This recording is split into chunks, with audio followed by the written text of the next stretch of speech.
Daqui para frente a gente vai falar de várias células que saem as precursoras ou as próprias células saem do sangue, dos vasos e vão para o tecido conjuntivo. Então, a gente vai falar um pouquinho desse fenômeno que se chama de apodese. Então, é a saída de células, principalmente dos glóbulos brancos, de dentro dos capilares, tá, para o tecido conjuntivo.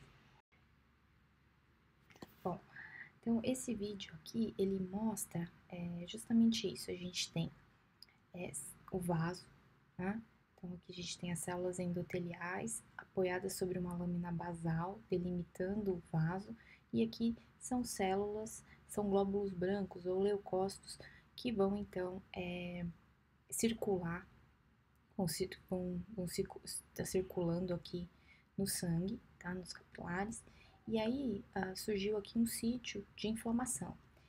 Aconteceu alguma coisa que necessita o recrutamento dessas células, então citocinas são liberadas e vão interagir com essas células endoteliais e também com os leucócitos que estão dentro do vaso.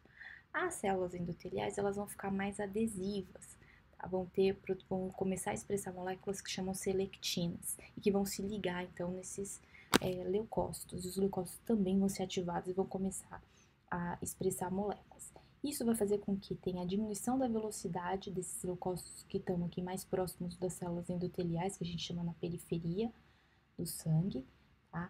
Então, eles vão começar a rolar primeiro, interagir e, em algum momento, essas células endoteliais vão abrir as junções célula-célula e elas vão passar, então, para o tecido conjuntivo e essas células de defesa vão tentar resolver o problema que aconteceu aqui.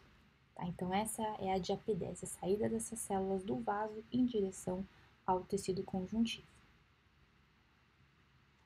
Uma célula que faz isso, que faz diapedese, são os monócitos, né? Vocês vão ver que vai dar origem aos macrófagos, tá? Então, essa célula aqui é uma célula residente, mas que ela vem do sangue circulante, ela vem dos monócitos do sangue. Então, o macrófago vocês já devem saber, eles fazem fagocitose, tá? Então, todos os macrófagos do corpo fazem parte desse sistema fagocitário mononuclear. Nada mais é do que células que fagocitam e que vêm do monócito, tá? De uma célula que tem apenas um núcleo. Depois que eles chegam no tecido conjuntivo, eles têm a diferenciação final deles e aqui a gente tem um macrófago já diferenciado. Então, o que a gente pode observar nessa microscopia eletrônica? Que essas células, elas têm diversas protrusões, tá? A superfície dela é bem regular e isso é importante para a função que ela vai exercer, né? Ela vai fazer fagocitose, pinocitose o tempo todo, então emitir projeções de membrana é importante para o macrófago. Além disso, nós observamos um núcleo grande, às vezes ele é ovoide, às vezes ele é em forma de rim, tá? O macrófago ele possui retículo endoplasmático rugoso, muitas mitocôndrias e muitos lisossomos, né? Então esses lisossomos eles vão fundir com os fagossomos, com o que foi fagocitado, para poder digerir o que foi internalizado pelo macrófago. Então, além de fagocitose, uma função importante do macrófago é a apresentação de antígenos. Então, uma vez que os antígenos e suas substâncias estranhas são fagocitadas pelo macrófago, eles são digeridos aqui com o auxílio dos lisossomos e isso vai ser apresentado para outras células do sistema imune. Tá? Isso faz do macrófago um componente importante na inflamação. Tá? Ele é uma célula importante na inflamação por responder às citocinas e secretar bastante citocinas, orquestrando essa resposta imunológica.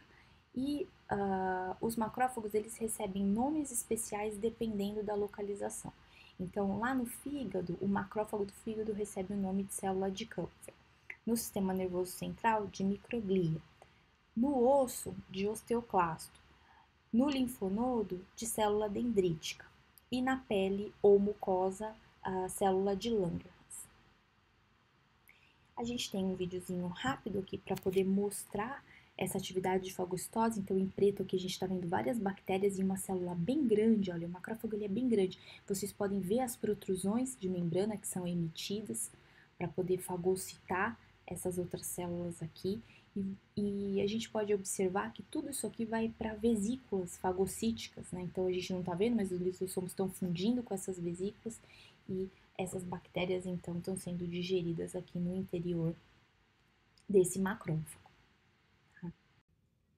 Como eu comentei com vocês, os macrófagos fazem a apresentação de antígenos. Isso aqui é um exemplo de uma história que eu vou contar para vocês relacionando essas células do tecido conjuntivo.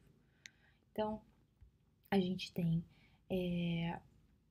um antígeno, que pode ser aquela bactéria que vocês acabaram de ver a célula fagocitando. Então, ela vai para uma vesícula fagocítica, para um fagossomo. Esse fagossomo se funde com um lisossomo. O lisossomo, então, vai digerir o que foi fagocitado em pequenos fragmentos. Esses fragmentos são ligados, então, num receptor aqui da célula apresentadora de antígeno, desse macrófago, e vai apresentar, então, esse antígeno para o linfócito T. Fala, olha, aqui a gente tem esse invasor e você precisa tomar uma providência. Tá? Ok, então, a gente já viu o fibroblasto, o macrófago, o mastócito eu vou falar em seguida. Agora a gente vai conversar sobre o plasmócito, que é uma célula transitória. Tá? O plasmócito, então, ele tem como função principal a produção de anticorpos. Os anticorpos são proteínas, né? Então, essa célula aqui, ela vai ter toda a maquinaria para produzir proteína, para produzir esses anticorpos. Então, a gente vê um retículo endoplasmático rugoso, bem abundante, e um aparelho de Golgi também proeminente. Esse aparelho de Golgi está localizado numa região junto dos centríolos aqui, que depois a gente vai ver no HE, que forma um halo claro. Tá? Essa célula é uma célula que ela tem o formato de um ovo, ela parece, né? Ela tem formato ovoide. E o núcleo dela, ele é bem excêntrico, ou seja, ele fica localizado num dos lados da célula, tá? E ele vai ter uma cromatina que a gente fala que tem formato de roda de carroça. Então, aqui é o nucleolo e a cromatina, que parece que forma uma roda de carroça. Tá? Aqui, então, o HE mostrando isso, diversos plasmócitos. Tá? Então, todos eles com aquele formato ovoide, o núcleo excêntrico, aquela região clara onde fica o Golgi e os centríolos, aqui novamente, e o nucleolo aqui central, evidente, e a cromatina em forma de roda de carroça. Esse plasmócito aqui na microscopia eletrônica mostrando a mesma coisa, os componentes subcelulares e o núcleo, né, com a cromatina em forma de roda de carroça, a célula também ovoide, o núcleo excêntrico, e essas células elas são pouco numerosas, exceto nos locais sujeitos à penetração de bactérias e proteínas estranhas, como por exemplo as mucosas, tá? E elas são bastante observadas em inflamações crônicas. Inclusive a lâmina que a gente vai ver é uma inflamação crônica, que tem bastante plasmócito. Então, o plasmócito ele vai fazer anticorpos, ou seja, uma proteína que é chamada de imunoglobulina. Então, aqui no caso, uma IgG, existem a IgA, a IgM, a IgE, tá? Então, onde é que ele entra naquela história que eu estava contando? Então, aqui vocês já conhecem, esse é o macrófago, que vai, então, fagocitar o antígeno e apresentar o antígeno para um linfócito T. Esse linfócito T vai produzir interleucinas, citocinas, que vão chamar um linfócito do tipo B. Esse linfócito do tipo B, então, vai receber essa mensagem que ele precisa fazer alguma coisa em relação a esse antígeno e vai começar a produzir anticorpos. Antes disso, ele vai dividir, ou seja, esse aqui vai ficar circulando como memória para esse anticorpo e esse outro linfócito B vai se transformar, então, nesse plasmócito. Tá? Vai adquirir essas características que eu acabei de discutir com vocês que os plasmócitos têm. E eles, diferenciado, começa a produzir, então, essas moléculas aqui, que são os anticorpos, que vão neutralizar esses antígenos. É esse o papel, então, que os anticorpos produzidos pelos plasmócitos têm. Então, voltando agora para a célula residente, vou falar para vocês sobre o mastócito. O mastócito Ele também vem da medula óssea, e aí ele sai, o precursor sai por diapedese, vai parar no tecido conjuntivo, e a principal característica do mastócito é essa quantidade muito grande de grânulos, tá? Aqui compondo o seu citoplasma. Então, é uma célula globosa, com um núcleo redondo, mas nem sempre a gente consegue ver o núcleo, tamanha quantidade de grânulos que tem no seu citoplasma, tá? Essas células, então, esses grânulos, geralmente a gente consegue vê-los com a coloração de azul de toluidina, mas eles podem ficar azulados ou avermelhados, tá? E esses grânulos, eles contêm ou heparina, que é um anticoagulante, ou sulfato de condroitina, que é um proteoglicano, que vai formar um gel viscoso, e esse gel vai dificultar a movimentação de micro-organismos no organismo. Tá? Então, quando esse sulfato de condroitina é liberado, é essa a função dele, formar uma região viscosa que vai dificultar a propagação de micro-organismos. E esses grânulos também contêm histamina e leucotrienos. Esses dois componentes vão aumentar a permeabilidade vascular, tá? Vai dilatar o vaso e aumentar a permeabilidade para que saia, extravase líquidos de dentro do vaso para o tecido conjuntivo. Isso é importante na formação de edemas. Então, o mastócito, né, contendo esses grânulos com todas essas substâncias que eu falei para vocês, eles possuem aqui na sua membrana receptores para imunoglobulina E. Então, lembra, a imunoglobulina E é um anticorpo que foi produzido, por exemplo, foi produzido pelos plasmócitos. E ele está envolvido em reações alérgicas de hipersensibilidade imediata e choque anafilático, tá? Então, todas aquelas substâncias que eu acabei de falar para você, a histamina, o sulfato de condroitina, isso está envolvido, então, nessas reações alérgicas e no choque anafilático. Então, esses dois aqui, geralmente aumenta, forma um edema muito grande, saída de líquido dos vasos para regiões, e no choque anafilático, esse edema ocorre, por exemplo, na glote, e a pessoa não consegue respirar, isso pode levar à morte, tá? Os mastócitos são numerosos na pele e nas mucosas, tanto na mucosa digestiva quanto na mucosa respiratória. Então, aqui a gente está vendo a eletrônica da célula, a mesma coisa que eu falei para você, é uma célula globosa, numerosos grânulos citoplasmáticos. Olha a diferença de tamanho aqui de um linfócito, por exemplo, que tem pouco citoplasma, né, só um núcleo bem grande, com o mastócito, por exemplo. Tá? O mastócito é uma célula bem maior. Esse vídeo mostra, então, mastócitos que foram estimulados a liberar o grânulo, fazer essa degranulação, liberando, então, os grânulos que contêm histamina, heparina, tá? Condroitin sulfato. Então, isso aqui são células em cultura, mas que foram estimuladas a liberar esses grânulos, que estão no seu citoplasma.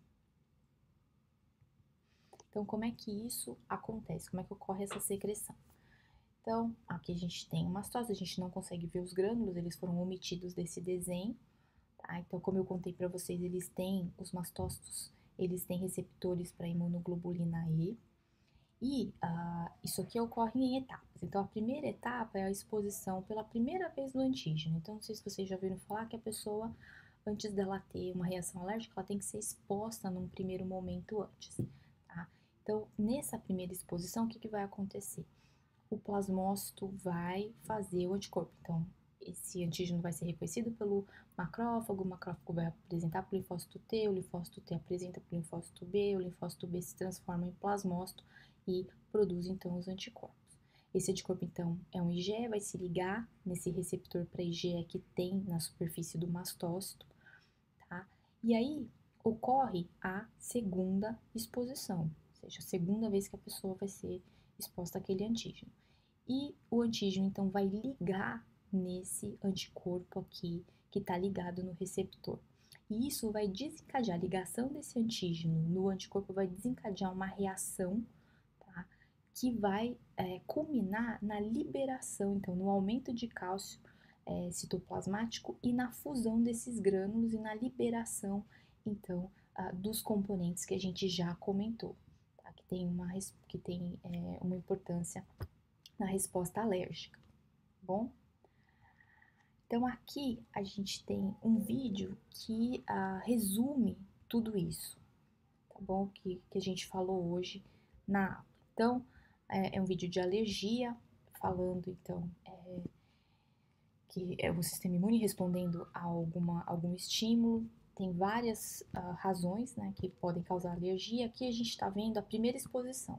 Então, o alérgeno entra, por exemplo, pela mucosa, aqui pelo nariz, entra em contato com a mucosa do nariz, e aqui a gente tem uma célula, um macrófago, né, uma célula de Langerhans, que vai apresentar esse antígeno. Então, esse antígeno é fagocitado, isso está dentro do macrófago, dentro da célula. Esse aqui é o antígeno. Isso aqui, então, vai ser quebrado, né, pelas enzimas lisossômicas, vai ser fragmentado. Isso vai se ligar com aquela molécula que é um receptor do macrófago. E isso vai ser, então, apresentado aqui, né, para um linfócito T. Então, chegou aqui um linfócito T, que vai ser, então, vai receber essa apresentação, vai ser apresentado ao antígeno. Então, ligou, recebeu a mensagem, ativou essa célula T, que vai liberar as citocinas, que eu comentei para vocês, e vai recrutar linfócitos do tipo B. Tá? Esses linfócitos do tipo B recrutados e recebendo o que ele precisa fazer, ele vai dividir, um vai ficar de memória, circulando no sangue, para fazer anticorpos numa outra ocasião, e o outro vai se diferenciar no plasmócito. Lembre, célula ovoide, núcleo excêntrico e produtora de anticorpos. Esses anticorpos, então, vão se ligar, né, IgE, vão se ligar à superfície do mastócito, que tem o receptor aqui para IgE. Tá? E esse mastócito, então, ele agora está sensibilizado, só esperando a segunda exposição. Então, tá tudo pronto aqui para ocorrer essa reação alérgica. Na segunda exposição, então, mesmo antígeno, já chega, só que agora o mastócito já tem até o anticorpo pronto. Então, esse antígeno, o alérgeno, vai encontrar o mastócito, já aqui com o anticorpo prontinho, e vai ativar a degranulação, ou seja, vai liberar aqueles grânulos, que tem, por exemplo, histamina, que é aquele vasodilatador que eu contei para vocês. Então, a histamina vai agir nos vasos sanguíneos, aumentando a permeabilidade desses vasos. Tá? Então, esses vasos vão ficar dilatados e vai começar a sair, então, plasma, né, de dentro do vaso aqui para o tecido conjuntivo, que é o que vai gerar o edema. Então, que como sintoma a gente vê na alergia, o nariz é entupido, os espirros, tá? Todo aquele quadro alérgico. Então, é isso que eu queria ligar, né, essa parte. Então, só relembrando, a gente tem de células do tecido conjuntivo os fibroblastos, que são as células mais importantes, são eles que fazem a matriz e que mantêm toda a matriz extracelular. Eles podem estar quiescentes ou não, então podem estar na forma de fibroblasto ou de fibrócito. A gente tem os macrófagos, que são as células que fagocitam, vem do monócito, e são células que fagocitam, principalmente que fazem a apresentação de antígenos. Nós temos os mastócitos, que tem os grânulos de histamina, de heparina, tá, importantes na reação alérgica, e a gente tem o plasmócito, que é importante nessa reação também, produzindo anticorpos, não somente a IgE, como aqui eu dei exemplo, mas outros tipos de anticorpos. Tá? Tem outras células que migram, que são transitórias e que saem do sangue e que vão para o tecido conjuntivo. Os linfócitos, neutrófilos, eosinófilos, monócitos e basófilos. Mas isso aqui vocês vão ver com detalhes na aula de sangue, tá? Numa aula seguinte. Mas elas também fazem essa diapedese e podem ser encontradas no tecido conjuntivo. Bom, e aqui a gente já comentou as outras células que podem ser encontradas no tecido conjuntivo propriamente dito. Então, essa aqui é a bibliografia e até a próxima aula.